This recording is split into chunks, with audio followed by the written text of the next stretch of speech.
Hi peeps, dit is Jenny van Disrupt Tutoring en soos altyd is dit 'n plesier om by julle aan te sluit. Vandag gaan ons aan met ons bespreking oor die verlede tyd. We continue our discussion on the past tense. To date we've learned about the ordinary past tense with het plus ge and about verbs that can't get ge. And today we're going to learn about the verbs that change. Vandag leer ons van die werkwoorde wat verander.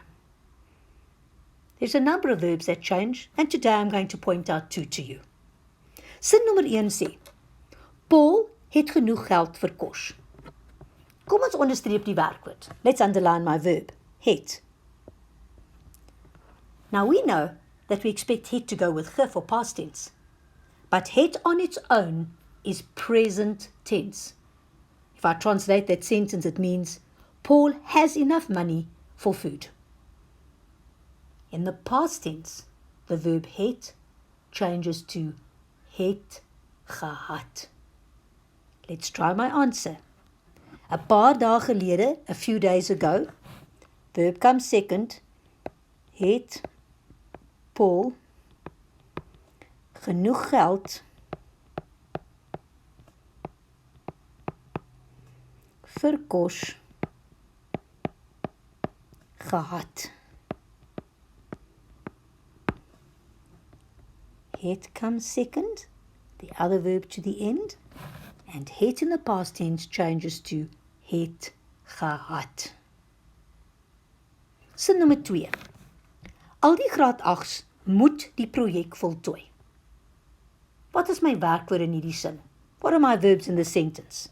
Verb comes second, moet, helping verb, voltooi. Ons begin met verlede maand, which means last month, so we know it's past tense. But moet is a verb that changes. It changes to moes in the past tense. And because the verb comes second, let's do that. Verlede maand moes al die graad 8's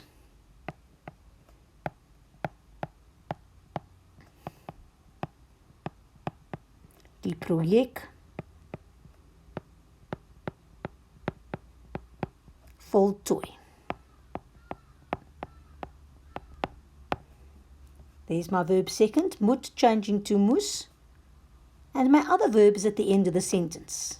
Remember, you change the helping verb and you leave the other verb alone. Otherwise you get a negative connotation. So we change the helping verb and we leave the other verb alone. Voordat ek afsluit, wil ek net baie dankie sê aan ons Epic Borgmaatskappy wat hierdie video moontlik gemaak het. Lees alles oor hulle in die beskrywing hieronder. Onthou om ons webtuiste te besoek vir meer van hierdie Epic studieklas video's. As jy nie die antwoord op jou vraag kan vind nie, stuur vir ons die vraag en ons sal antwoord met 'n persoonlike video net vir jou.